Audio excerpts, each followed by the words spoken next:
A ver, les comento. Nosotros, el viernes anterior al receso, me acuerdo, que estuvimos comentando bastante, ¿cierto? Eh, el tema de las concesiones, no solo del punto de vista orgánico, sino que del punto de vista más económico, ¿cierto? Y cuál es el trasfondo que tiene la juridicidad de las concesiones. Eh, que es una cuestión que me interesa bastante que ustedes también entiendan, porque cuando tú analizas la ley, no sé, desde el punto de vista de la simple lectura de la ley, ahí siempre se te quedan afuera muchas circunstancias históricas, ¿cierto? O muchas circunstancias de naturaleza económica que son realmente el porqué de la legislación. Todas las leyes tienen una razón y todas las leyes tienen una historia. En eso, en cuanto a la razón, dice relación a los por qué, al sentido que tiene esto, y en cuanto a la historia, dice relación al contexto. Y esto no es menor, porque en la medida que usted entienda, ¿cierto?, el contexto o el sentido, ¿cierto?, usted puede realizar una mejor aplicación de la ley, ¿cierto? Usted la puede entender. Yo les planteaba que, del punto de vista de la concesión, es completamente pertinente que usted especule en base a la constitución de concesiones.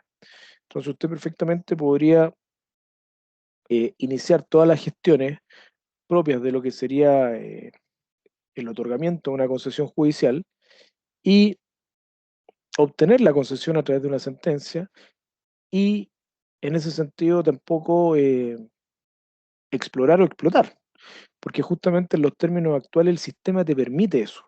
Y esto, a pesar de que pueda ser bien llamativo, es así como funciona. O sea, una persona podría constituir tanto concesiones de exploración como de explotación para no justamente explorar o no explotar y con la sola finalidad de que un tercero en algún minuto le dijese, oiga, sabe que a mí me interesa lo suyo, así que ¿cuánto vale? Perfectamente se podría hacer. En cuanto a las concesiones, en cuanto al procedimiento como tal, es bien interesante porque del momento que ustedes ingresan, en el caso de la concesión de exploración, el pedimento ante el tribunal, inmediatamente ustedes ya pueden hacer una cesión de esos derechos. Ustedes podrían hacer una cesión de estos derechos litigiosos. Y habiendo efectuado esta cesión, ¿cierto? La persona a cual ustedes le efectúan la cesión, la persona que es el destinatario de estos derechos, perfectamente puede comercializar. Eh, también podría cederlo, sin perjuicio que aún no se ha obtenido nada, pero sí se puede hacer. Ahora, cuando nosotros vamos también tramitando en el procedimiento de concesión y se genera lo que es la inscripción en el registro conservador de minas, con mayor razón usted puede hacer una transferencia de estos derechos. Por tanto, el tema tampoco termina ahí. Y finalmente, esto también se podría hacer cuando usted obtenga una sentencia, o con mayor razón cuando usted obtenga la sentencia de que declara que usted es concesionario, usted podría efectuar el, el- la cesión de la concesión, la transferencia de la concesión y, por supuesto, obtener beneficios u utilidades en base a lo mismo. Este tema es bien interesante porque lo que se busca desde el punto de vista minero es que los bienes sean comercializados, que no solamente opera respecto del ámbito minero, sino que opera en todo el ámbito de los bienes jurídicos, bienes comerciables. Se promueva la circulación de los bienes, se promueva la comercialización, se promuevan las transferencias de bienes. Y el ámbito minero en ese sentido no es la excepción. O sea, se busca que se comercialice, ¿cierto? Se busca que se transfiera. Eh, y esto, por supuesto, tiene un razonamiento que es completamente económico. Ese razonamiento que es completamente económico es bastante poco limitado en nuestro país. ¿Qué les quiero decir esto? Uno podría decir, oye, pero existe un piso que sería un desde o existe un techo que sería el asta respecto al cual tú podrías pedir, por ejemplo, por una concesión. No. ¿Y cuánto te salió a ti constituir la concesión? No, a mí no me salió nada, porque las concesiones en estricto sentido son gratuitas. El proceso de constitución es gratuito. Después tú vas a tener que pagar tasas, impuestos, pero esas son cuestiones que son posteriores y sucesivas. Pero lo que es la concesión como tal, no, es una cuestión que se constituye de forma gratuita. Tú puedes transferir y podrás transferir en el valor que estime conveniente, a pesar de que el hecho que tú hayas obtenido la concesión, eso te salió prácticamente gratuito. Tienes obligación, ¿cierto?, de fijar un precio mínimo, un precio máximo, considerando que lo que tú obtuviste es justamente gratuito. Para nada. Es bien llamativo eso.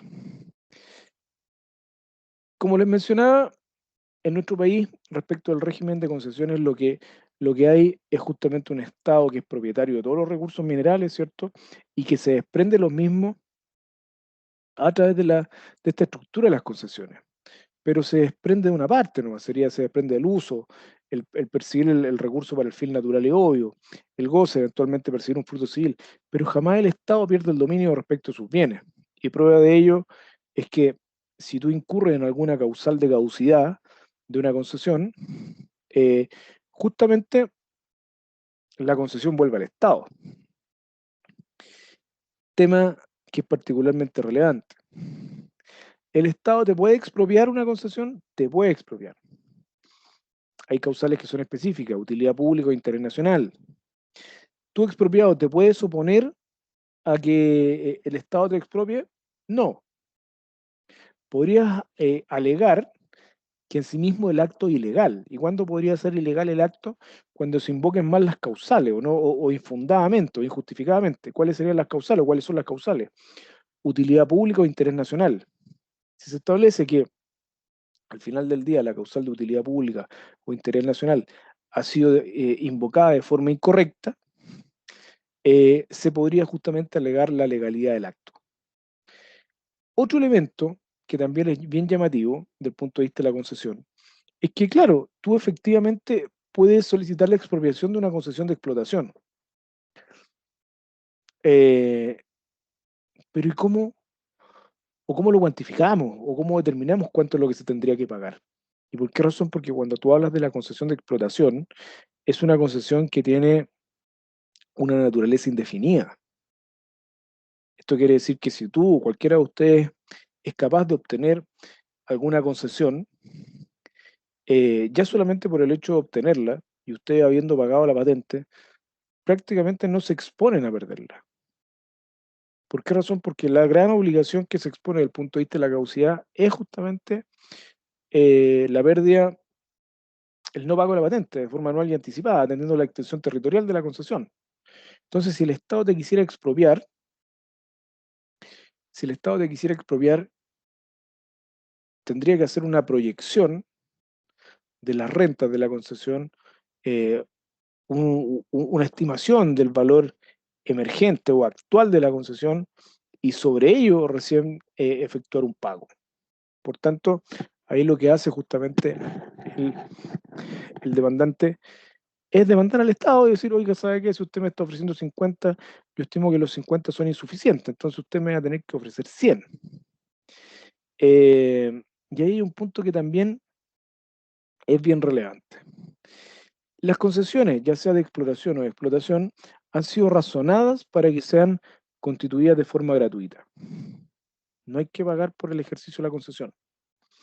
Del momento que tú ingresas al pedimento, la manifestación al tribunal, tú al otro día ya puedes hacer una cesión de esos derechos, porque tú ya tienes una preferencia respecto a una extensión territorial, respecto a un terreno determinado. Tú ya tienes una preferencia y tú al otro día, como te digo, podrías generar una cesión. Sin perjuicio que esta cuestión se podría incluir en el registro conservador de minas y habiéndose generado esta inscripción, tú también puedes transferir. Ahora, si tú eh, transfieres estando ya constituida la concesión a través de una sentencia, mejor todavía. Pero sin perjuicio de eso, antes tú, por supuesto, que puedes generar las sesiones que corresponden, no hay ningún tipo de inconveniente. Entonces, yo les quiero hacer una consulta acá, quiero que ahondemos en esto porque también son aplicables respecto a las dos concesiones, pero les voy a preguntar sobre una en específico.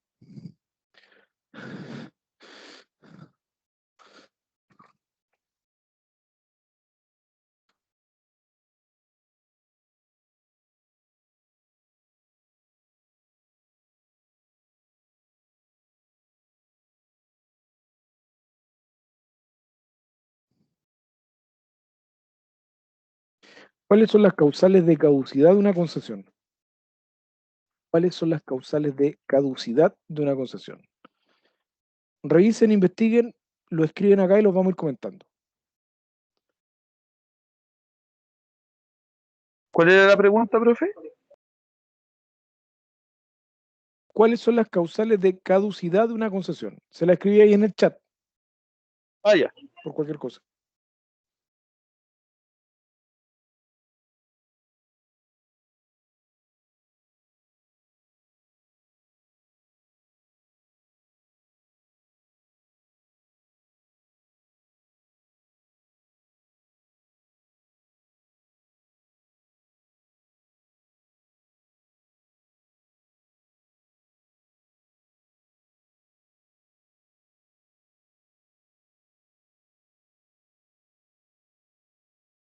Profesor, Dígame. el atraso del pago de la renta, hubo tarifa correspondiente a un periodo anual, hubo 2 periodos semestrales. El incumplimiento grave de las cuales la obligación establecida en el decreto o resolución de concesión. O sea, sería el no pagar los impuestos.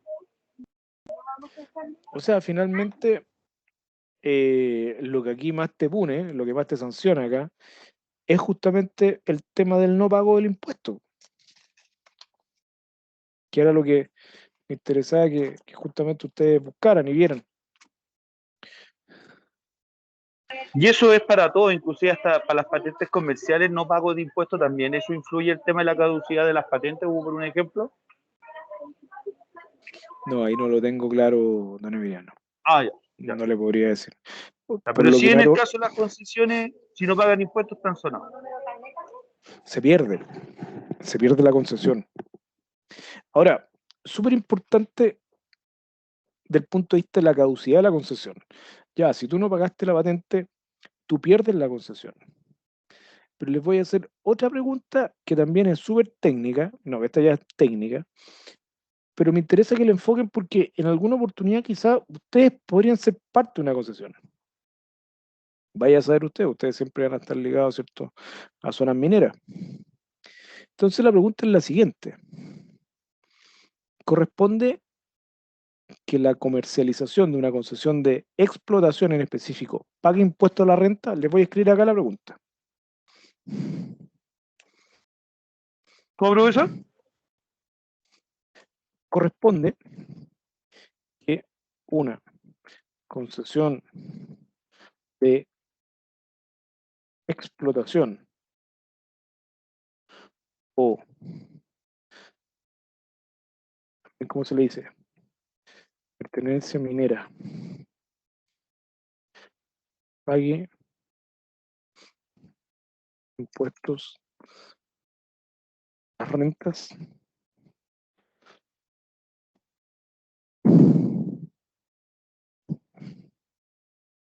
Aquí les va la pregunta. ¿Corresponde una concesión de explotación o pertenencia minera pague impuesto a la renta? Esta está un poco más rebuscada. Revise. Me dice que la excepción de los constituyentes o contribuyentes en los sectores agrícolas, mineros y transporte se pueden tributar a base de la renta.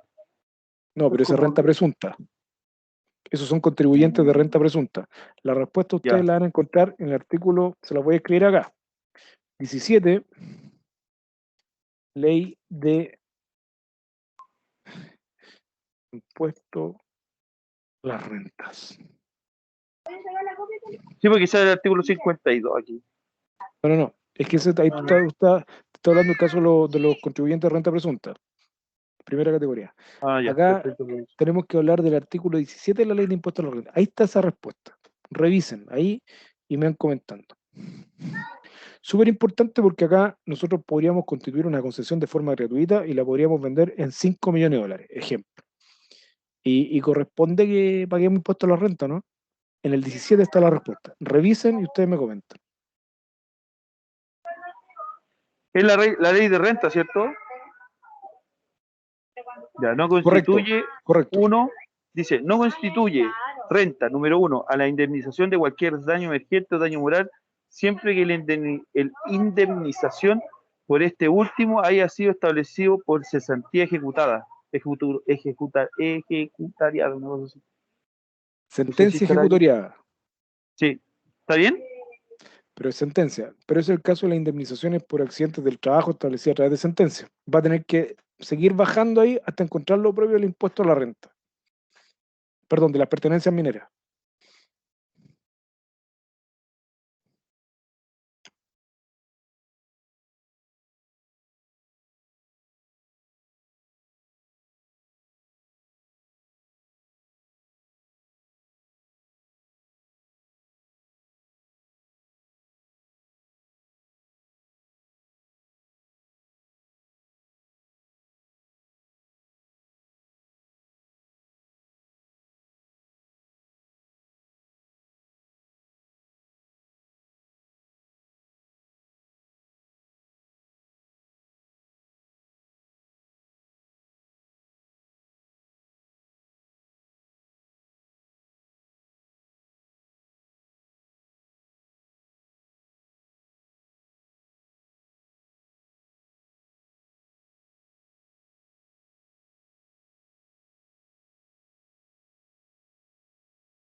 Profesor,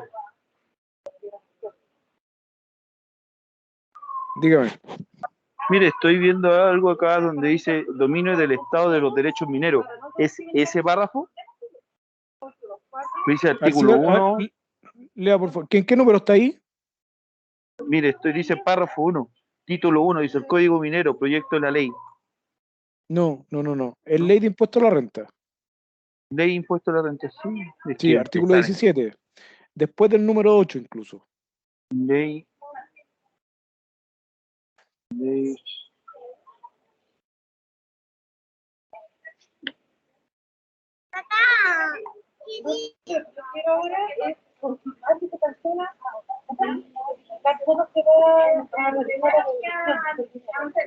No, indemnización de ayuda no sé.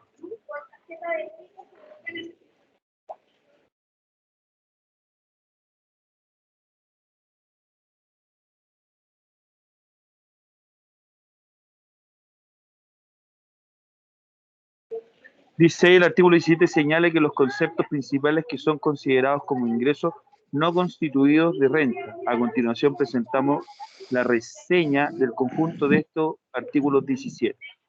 Dice, sale indemnización y seguro, indemnización por daño moral. No, pero es que eso...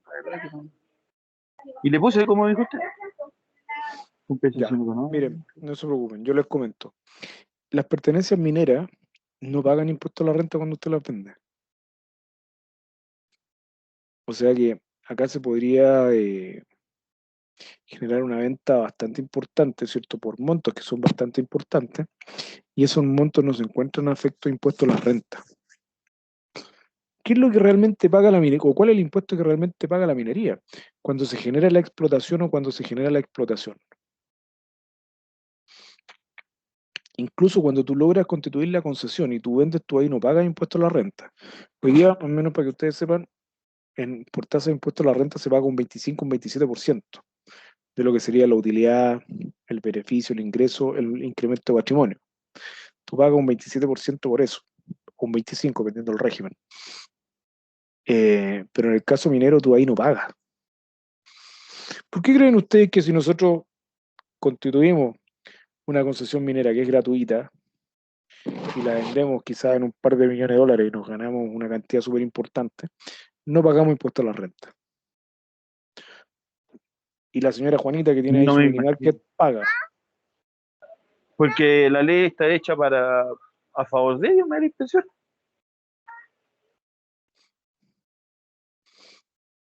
Justamente para generar un favorecimiento. Mira, más que un favorecimiento, como yo les mencionaba, ¿cierto? Esta cuestión parte por allá entra en vigencia en 1981, con la Constitución Profe, nueva, ¿cierto?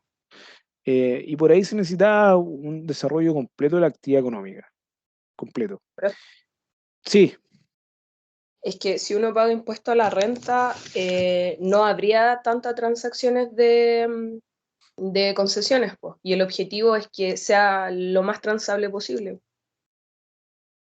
bueno, los impuestos, ese es un debate, ¿eh? Es un debate eterno respecto al cual no hay consenso.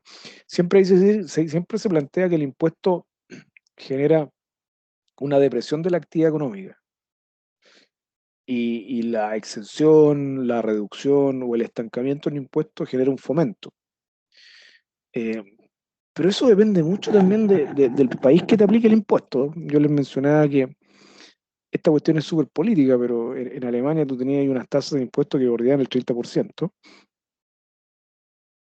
y ahí tenías un Estado súper protagonista en cuanto a educación, en cuanto a salud, en cuanto a subsidios y derechos sociales garantizados, como por ejemplo el caso del derecho a la vivienda. Está súper bien trabajado. Eh, y por otro lado, tenía otros países que tienen impuestos más bajos, pero que no garantizan derechos sociales.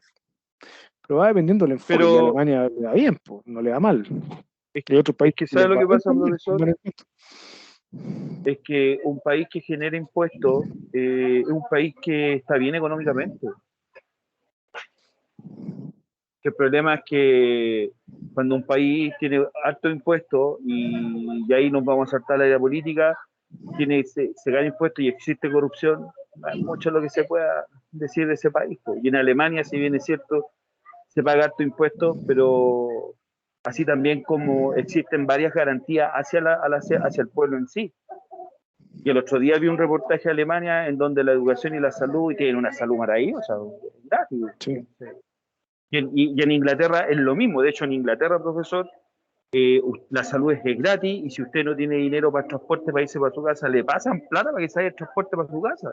También lo vi en un reportaje. O sea, entonces es de esperar que un país donde se respeta y no es tan corrupto, no, estamos claros que se habla bien de ese país. Y ahora, que usted mismo dice que no se pagan impuestos a la renta, esos son varios millones, profesor, que no están entrando a las arcas fiscales. Correcto. Mira, ahí yo planteo dos cosas.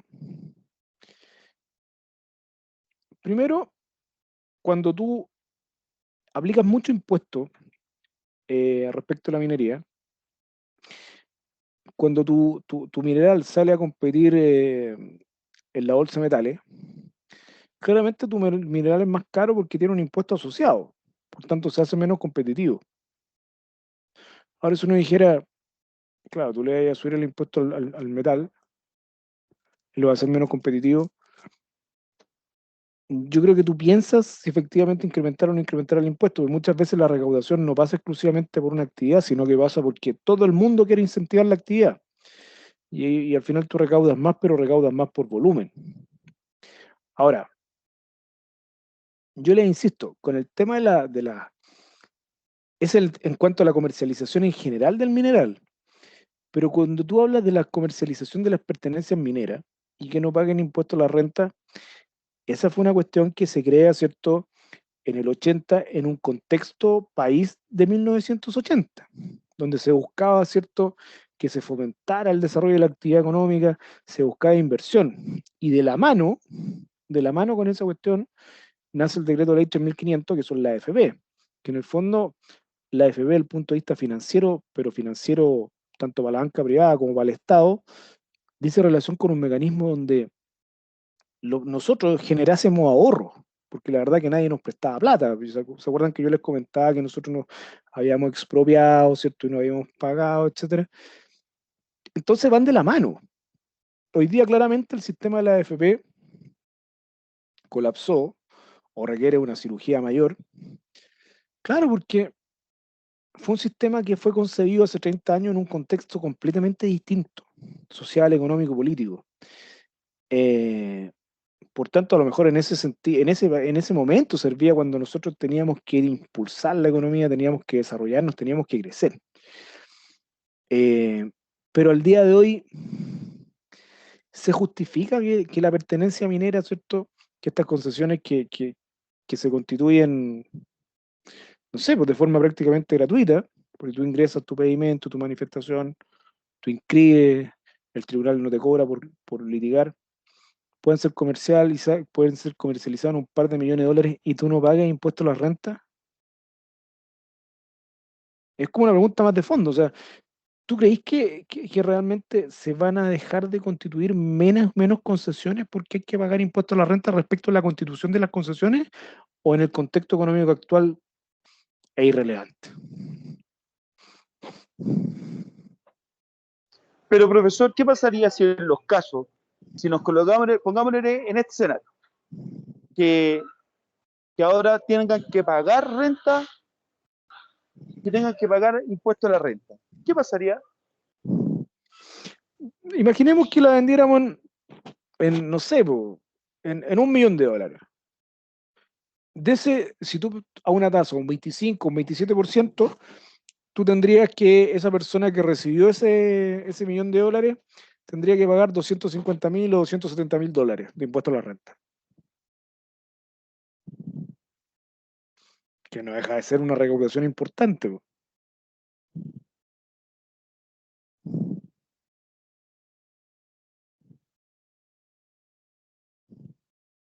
Porque, ojo, le insisto, esta cuestión se crea, esta es una ley que es de 1974, miren del año que es, y eso lo planteo porque hay un contexto político-social en el 74, que con fuerza entra en vigencia, o que se aplica con mucha fuerza ya en la década del 80, cuando se buscaba, ¿cierto?, fomentar todo el tema minero. Eh, entonces, no sé, ¿justifica o no justifica? Si tú le pones un mayor ingreso o un mayor impuesto a la venta de mineral, ese es un impuesto que es súper permanente y que va a impactar en el precio. Pero si tú aplicas un impuesto que en estricto sentido se tiene que aplicar en una oportunidad, respecto del mayor valor, ¿impacta también el valor del metal o no? ¿O del mineral? ¿O lo impactaría? ¿Cuál fue la pregunta? Disculpe, profesor, que se cortó. Lo que pasa es que nosotros tenemos dos hipótesis ahí, o dos situaciones. Tenemos esta situación donde podemos comercializar el mineral y nosotros le podríamos aplicar un impuesto a esa comercialización de mineral, que sería una cuestión bastante permanente, constante. Y ahí tenemos una situación, un impuesto minero, o bien si sería procedente que aplicásemos un impuesto respecto a la venta de las pertenencias mineras o concesiones de explotación, que es un impuesto que se aplica en una sola vez. ¿Eso impactaría el valor del mineral como tal? No, para nada. Ahí hay un tema bien interesante porque hay algunos candidatos que se han hecho cargo de esa cuestión. Por ejemplo, Marco Enrique Minami, que independiente que objetivamente no tenga ninguna, ya para no ser tan absoluto, o tenga muy pocas opciones en esta oportunidad de ser presidente de la República, él dijo, oye, ojo, no puede ser, ¿cierto?, que las concesiones mineras paguen patentes atendiendo a la extensión territorial. Y hay veces que las concesiones mineras, como están tienen tan bien determinados los territorios donde ellos tienen que explorar y explotar, pagan patentes que son muy bajas. Y por otro lado, Boric también dijo, oye, ojo, yo no estoy de acuerdo con con que se especule respecto a la actividad minera, que era una cuestión que conversábamos en la clase pasada, donde se decía, oye, ojo, yo puedo constituir una concesión para no explorar, para no explotar y después vender. Eso es especular inmobiliariamente desde el punto de vista minero. Y Kast, por el otro lado, está sosteniendo que él quiere bajar los tributos. Y está como bien interesante esa posición, porque está hablando de una tasa de un 17%. O sea, hoy día nosotros estamos hablando que hay tasa de 25 a 27 y él está hablando de una tasa de un 17. Y por el otro lado, Boric también está hablando de subir el impuesto a la renta. Entonces, aquí están súper contrapuestas dos visiones del punto de vista económico y impositivo, por lo demás, donde yo aspiro a recaudar más por volumen o incentivar la actividad económica a través de la bajada de la tasa, o yo aspiro a recaudar más, no necesariamente generando mayor incentivo a la actividad económica, sino que grabando con mayor impuesto a quienes actualmente están ejerciendo la actividad. Y esa cuestión está bien interesante porque independiente de la preferencia que las personas puedan tener, claramente una de las dos visiones se va a imponer. ¿Y por qué? Porque la iniciativa tributaria, lo que es la creación, modificación o derogación de la ley del tributo como tal, parte exclusivamente por iniciativa presidencial. Esto quiere decir que la ley no puede salir, ¿cierto?, de la Cámara de Diputados o la Cámara de Senadores. La ley tiene que salir necesariamente, ¿cierto?, de un proyecto que haya sido redactado por el presidente de la República. Y eso está bien llamativo. Como les menciono, al día de hoy, ¿cierto?, la comercialización o la enajenación de la pertenencia minera, eh, la enajenación o la comercialización de la pertenencia minera, hoy día no paga impuesto a la renta y eso está súper interesante. Pero les insisto, ello responde a un contexto político, social y económico que era completamente distinto. Parten con la AFP, parten con el decreto ley 3500, y porque habían objetivos comerciales o económicos que eran bien parecidos ahí. Eh, ¿Cómo va a salir eso? O si el presidente va a seguir teniendo esa atribución, bueno, también está en veremos, justamente por el tema de la nueva constitución. Es tremendo, ahí hay un tremendo debate, profesor, con el tema. La verdad que, bueno, nadie va a tener nada más claro hasta que no se vea qué es lo que se espera después de la nueva constitución, cuando van a hacer las nuevas reformas de la parte minera. O sea, hay que ver cómo se viene, po. Hay que ver cómo se viene.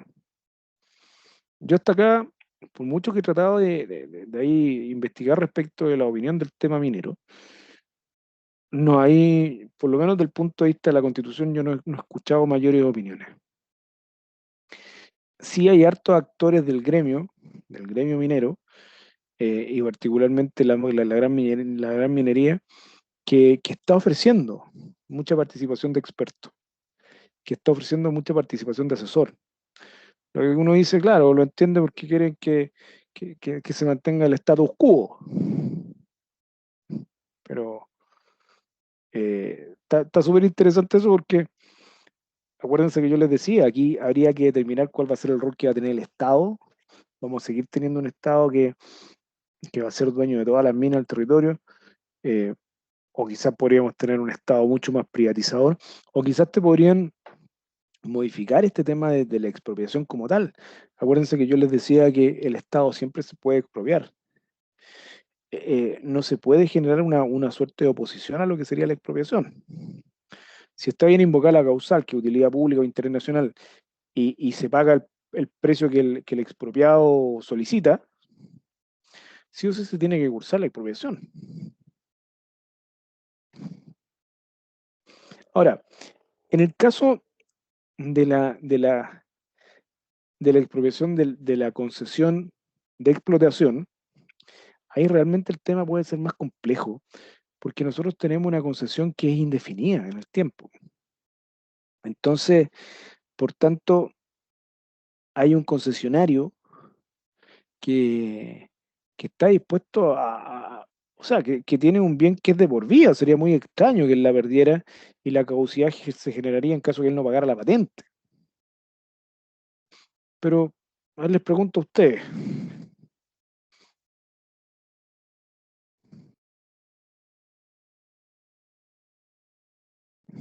Perdón, profesor, ¿cuál fue la pregunta? La estoy escribiendo. Acá.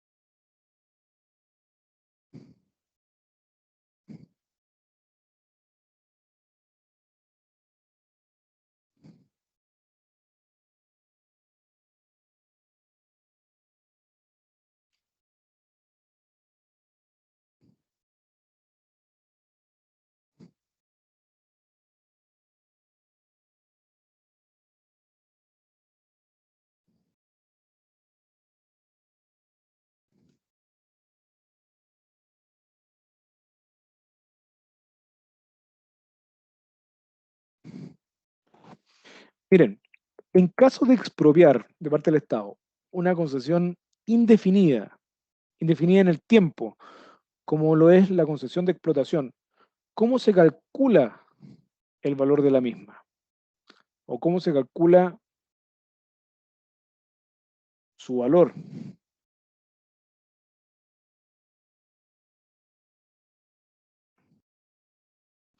¿Por qué les comento esto? Porque eh, probablemente por la respuesta a esta pregunta es que hoy día tenemos un Estado que expropia tan poco, por lo menos del punto de vista minero. A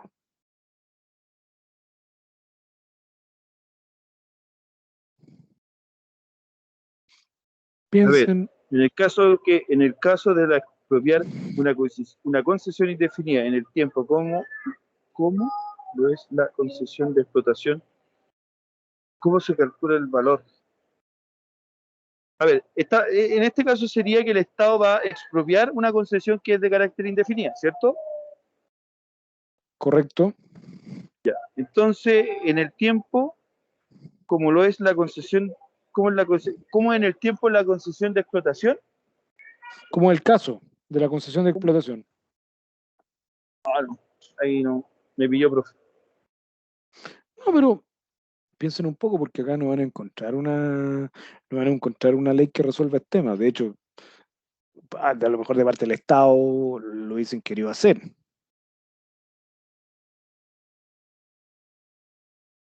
Piensen, ¿qué se les ocurre?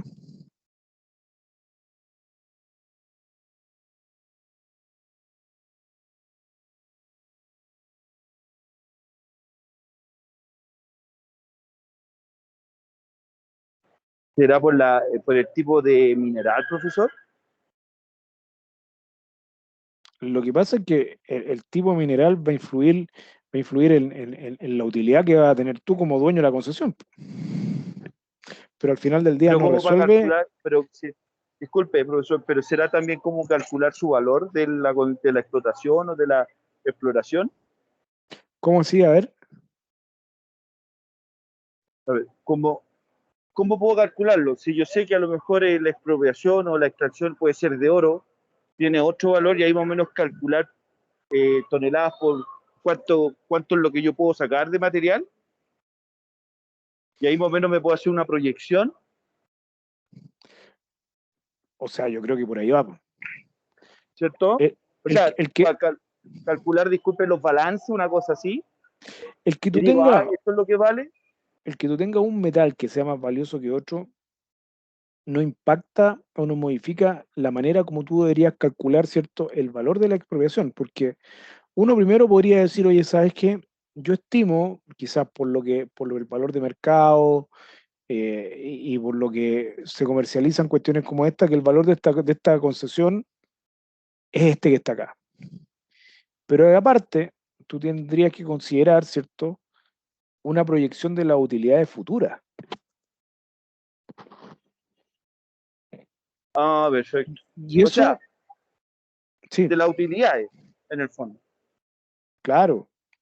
Pero ¿y si tú Y tienes eso yo lo una conozco. concesión Ya. indefinida, ¿cuál es la proyección que podrías hacer tú de las utilidades futuras? En base a mis balances. No, no, no. O sea, que indudablemente en base a tu balance, vas a poder calcular, pero ¿cómo hacemos la base de cálculo? Utilidad. Por la utilidad. Claro. O sea, lo que se podría hacer es que se dijera, ¿sabes qué? Yo proyecto que aquí yo voy a tener utilidad durante los próximos 30 años, entonces si tú me quieres expropiar, tú me tienes que pagar esta proyección de utilidades futuras por 30 años. Entonces, por un lado, se estaría considerando el valor actual o el valor de la pertenencia minera como tal, y por otro lado, se estaría considerando rentas futuras, Ah, perfecto. lo que en total, si ustedes se dan cuenta, sumaría un valor altísimo. Y si suma un valor de ese tipo, el mismo Estado va a decir, oye, sí, ¿sabes qué? Yo no estoy en condiciones de expropiar.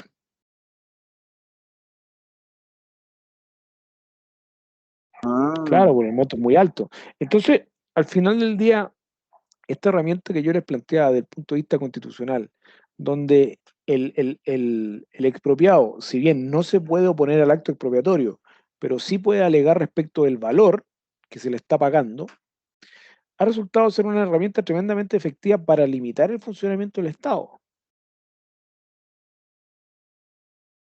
en cuanto a la expropiación como tal. Porque si el Estado te entrega la concesión y tú cumples con las obligaciones que te impone justamente la ley, como sería el pago de la patente anual y anticipada, no tienen cómo revocarte, cómo caducarte. Po. Te podrían expropiar siempre, pero podríamos objetar el valor. ¿Qué opinan de esa facultad de que cualquier particular pueda objetar el valor? ¿O estaría mejor que el Estado pudiese expropiar con más libertad?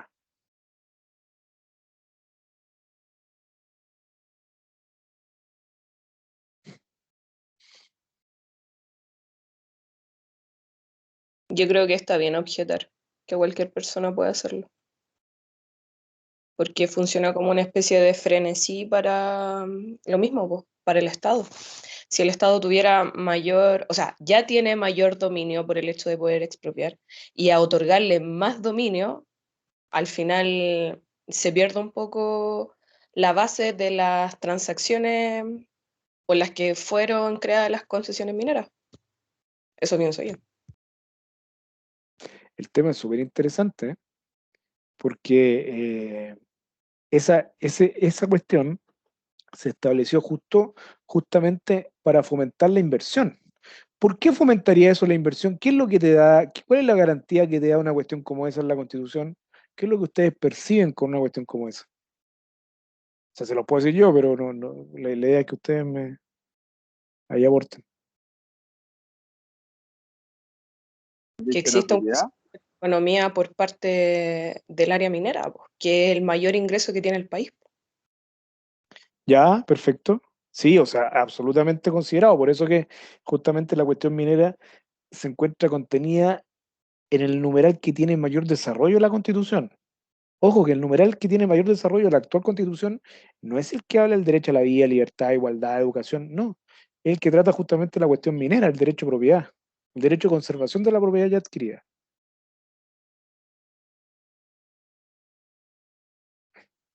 ¿Qué es lo que viene a otorgar esa garantía?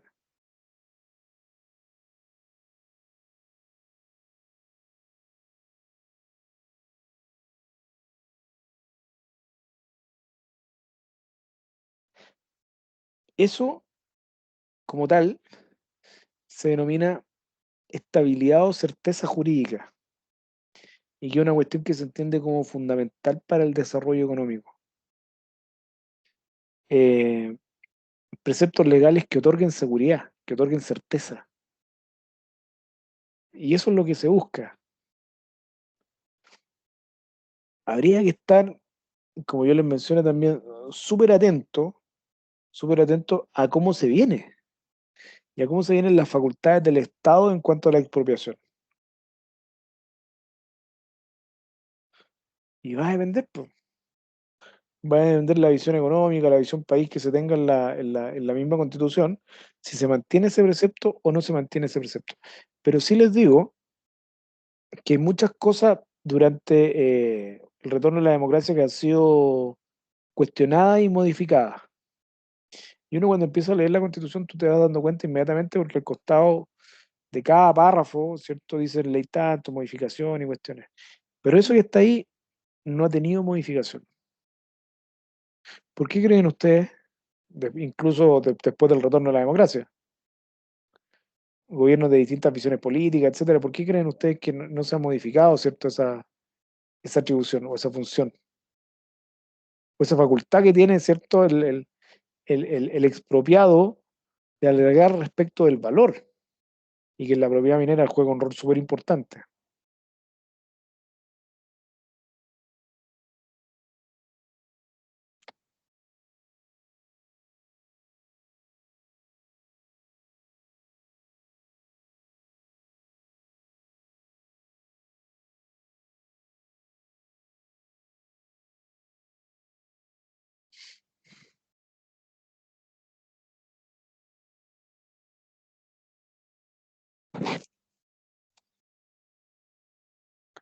Parece que había un acuerdo ahí, po. Transversalmente existía un acuerdo en no tocar, no aplicar cirugía mayor acá, porque hasta como estaba, por lo menos estaba funcionando bien. Si lo que más se ha debatido acá ha sido el tema del royalty, pero aparte de eso, si ustedes se dan cuenta, la minería no se mantiene como bastante estática en cuanto a la modificación.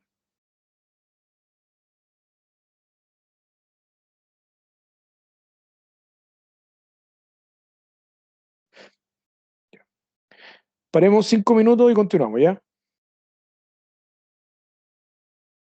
Hola, profesor.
Ya, retomemos.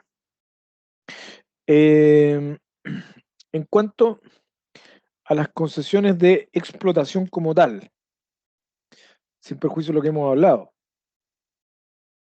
nuevamente estamos frente a un trámite no contencioso.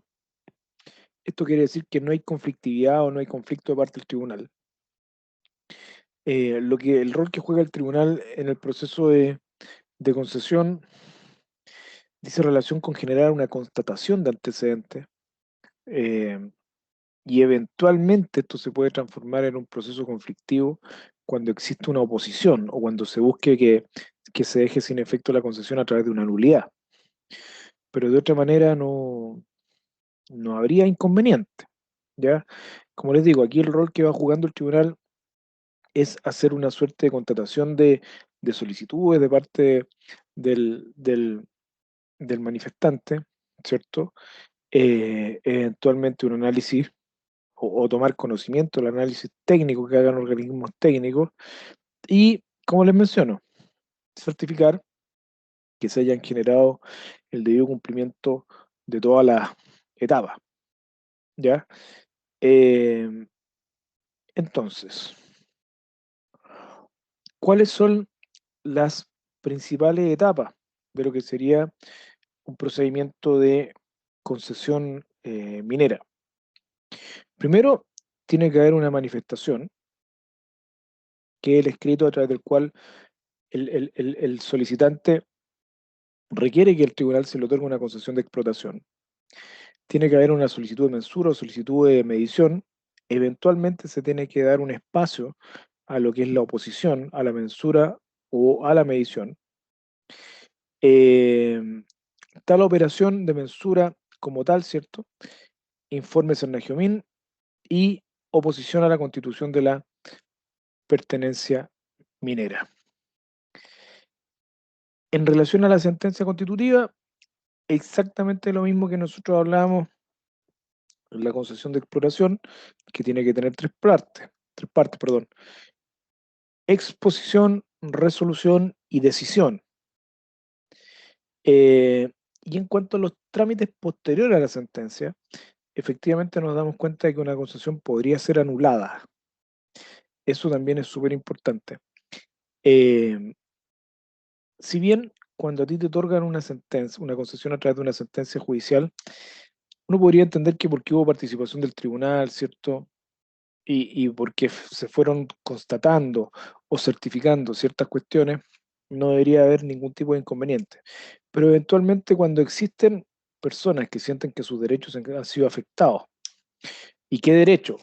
No es cualquier derecho, sino que el derecho de propiedad. ¿Y quién podría sostener que su derecho se encuentra afectado? Otro concesionario, eventualmente se puede solicitar la nulidad de la concesión. Y ahí vamos con unos plazos que son bastante extensos. Por tanto, desde el momento que se dicta la sentencia, eventualmente esta se podría anular dentro de un plazo de 5 años, ¿ya? Por tanto, cuando a ti te otorgan una concesión a través de una sentencia judicial, no significa que todo esté absolutamente asegurado. Si tienes una parte eh, muy importante, ¿cierto? Ya resuelta, pero no significa que eventualmente no se pueda anular. Como les digo, ¿quién podría alegar una cuestión como esta? Aquel que sostenga que su derecho ha sido vulnerado, su derecho ha sido afectado. ¿Y cuál sería el alcance de esta cuestión? Sostener esto que yo les digo, que eventualmente se constituyó una concesión respecto de terrenos de otro concesionario, ¿cierto? No se tuvo claridad en cuanto a los del Linde. Y algo que uno podría decir, oye, pero ¿cómo pasa? La verdad que no es tan extraño porque cuando se redactan escrituras de título, necesariamente siempre se tienen que señalar los del Linde, o los límites también, norte, sur, este, oeste. Y en ese proceso hay bastantes errores. Y basta con que acá tú te equivoques en el papel, en una cuestión que quizá pudiese parecer mínima, pero que en la práctica no va a ser tan mínima, po. Entonces por ahí es donde se puede ir solicitando la nulidad de la concesión. Ahora, tú vas a solicitar siempre la nulidad respecto a lo que efectivamente te causa un perjuicio. Por tanto, no es procedente que tampoco se anule la totalidad de la concesión, sino que la regla general es que eventualmente se anularía una parte de la misma, pero no la concesión en su totalidad. Pero sí me interesa que entiendan que está la posibilidad. Si bien estamos frente a un procedimiento no contencioso, donde aquí ya no corresponde que nosotros hablemos de punto medio, sino que hablemos de punto de interés, y la lógica es exactamente la misma, concesión, conforme paralelogramo, eh, trazamos dos líneas según los vértices opuestos, ellas van a definir un punto de interés, y respecto de este punto de interés vamos a conocer cuál va a ser el tribunal que va a ser competente para conocer de esta cuestión. El tribunal va a ir generando la respectiva certificación de los antecedentes, va a ir generando la definitiva corroboración, eventualmente vamos a generar publicidades, ¿cierto? O publicaciones para que alguien se pudiese oponer, y a pesar de que se otorga con una sentencia o a través de una sentencia cumpliendo un montón de formalidades propias del protocolo de litigación o de solicitud, igualmente se podría dar que se solicitase la nulidad. Llamativo, pero existe.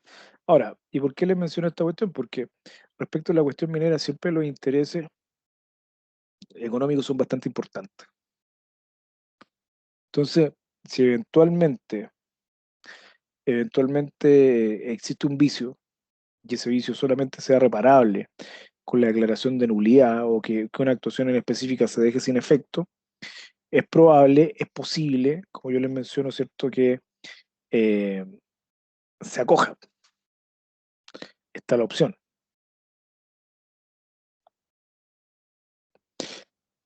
En cuanto a la primera etapa, y aquí nosotros ya no corresponde que hablemos de pedimento, sino que corresponde que hablemos de manifestación, exactamente lo mismo.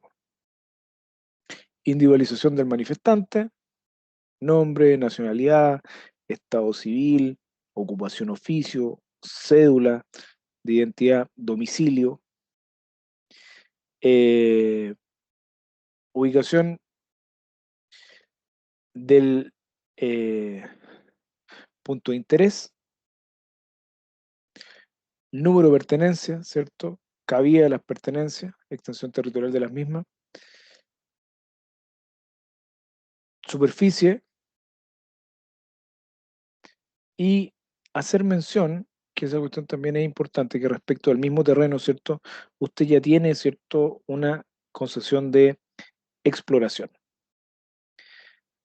Yo les mencionaba que nosotros siempre vamos a pagar patente en las concesiones atendiendo la extensión territorial.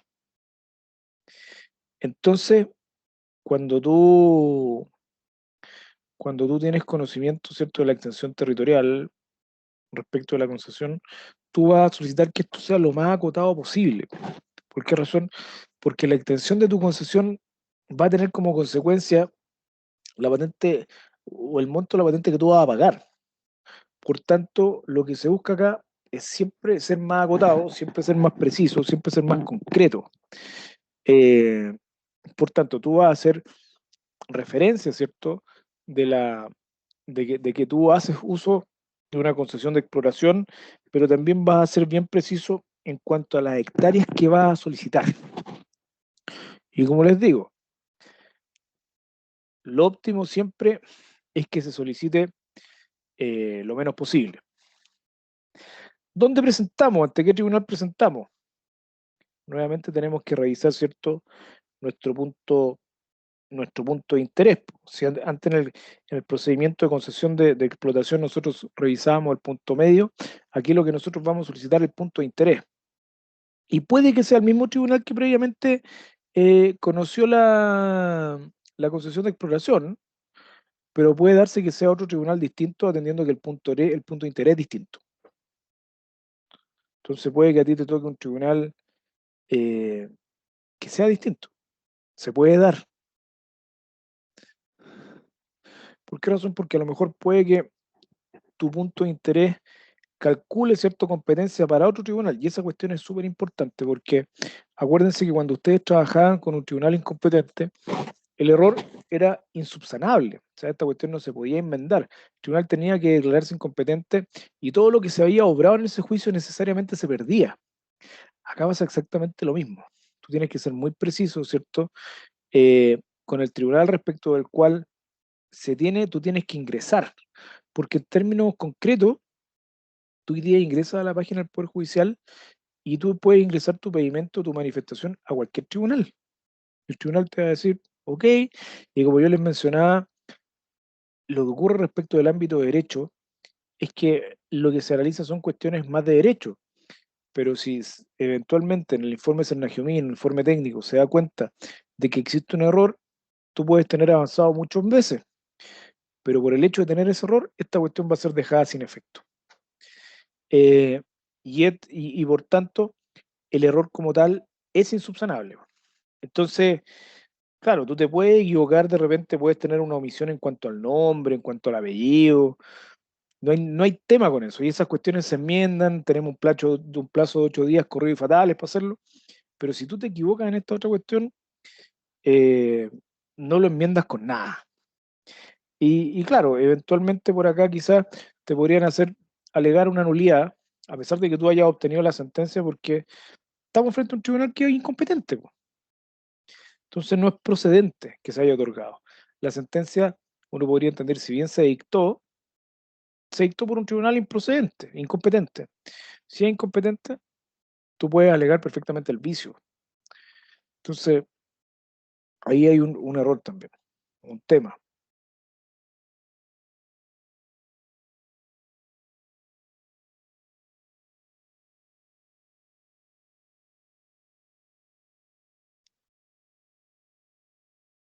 Esto lo vamos a dejar hasta acá mejor. Ya, no, esto lo vamos a dejar hasta acá. Lo vamos a ver la próxima clase.